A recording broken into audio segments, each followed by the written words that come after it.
Israel और Palestine दो ऐसे देश हैं जिनका विवाद काफी लंबे समय से चला आ रहा है।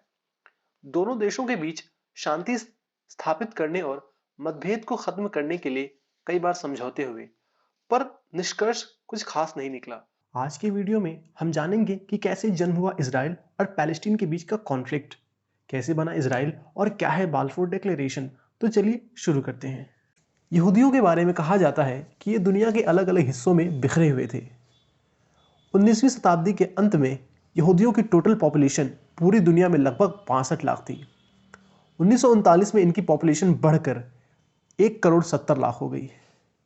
वर्ल्ड वॉर 2 के अंत में इनकी पॉपुलेशन घटकर 1 करोड़ 10 लाख हो चुकी थी। ऐसा कहा जाता है कि जर्मनी में हुए होलोकॉस्ट में लगभग 60 लाख यहूदी मारे गए।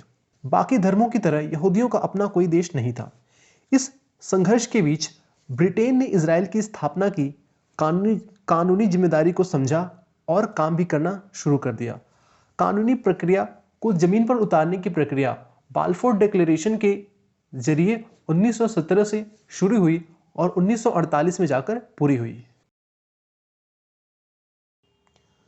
2 नवंबर 1917 को ब्रिटिश की फॉरेन सेक्रेटरी आर्थर बाल्फोर ने ब्रिटिश ज़ायनिस्ट फेडरेशन के लीडर लॉर्ड वॉल्टर रॉथशाइल्ड को एक लेटर लिखा, जिसमें उन्होंने यहूदियों के लिए पैलेस्टीन में नेशनल होम की मांग की।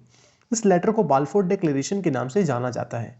बाल्फोर डिक्लेरेशन एक सार्वजनिक बयान था जो कि पहले विश्व युद्ध के दौरान 1917 में ब्रिटिश सरकार द्वारा जारी किया गया था, जिसमें उसने पैलेस्टीन में यहूदी लोगों के लिए एक राष्ट्रीय घर या नेशनल हाउस की समर्थन की घोषणा की। इस समय पैलेस्टीन में अरब मुसलमानों का राज था, जिसमें थोड़ी सी यहूदी जनसंख्या थी। बाल्फोर घोषणा पत्र में कहा गया है कि यहूदी लोग इजरायली भूमि के मूल निवासी हैं, लेकिन अरब देशों का मानना है कि ब्रिटिश हुकूमत ने यहूदियों की बसावट को मान्यता दी। हालांकि इसमें विवाद है क्योंकि अंग्रेजों ने फिलिस्तीन की जमीन पर यहूदी देश बनाने का वादा किया, जो मुसलमानों और ईसाइयों की बहुमत होने के बावजूद था।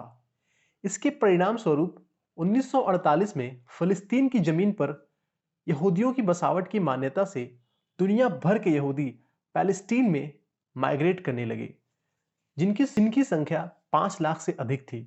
इसके बाद से ही यहूदियों की पॉपुलेशन पैलेस्टीन में 56,000 से बढ़कर 1948 के अंत तक करीब 7 लाख हो चुकी थी। 14 मई 1948 को इजराइल राज्य का निर्माण हुआ। फलस्तीनी लोगों ने इसका विरोध किया, जिससे पहला अरब इजराइल युद्ध छिड़ गया और यहां से शुरू होता है इजराइल और पैलेस्टीन के बीच का मतभेद। ये युद्ध इजराइल जीत जाता है और 1949 में इजराइल की जीत के साथ युद्ध समाप्त हो गया, लेकिन 7.5 लाख फिलिस्तीनी वहां से विस्थापित हो गए। पैलेस्टीन की टेरिटरी को 3 भागों में डिवाइड किया गया, जिसको आज हम state of Israel, West Bank और गाजा पट्टी के नाम से जानते हैं। आज के वीडियो में बस इतना ही। मिलते हैं नई वीडियो में। धन्यवाद।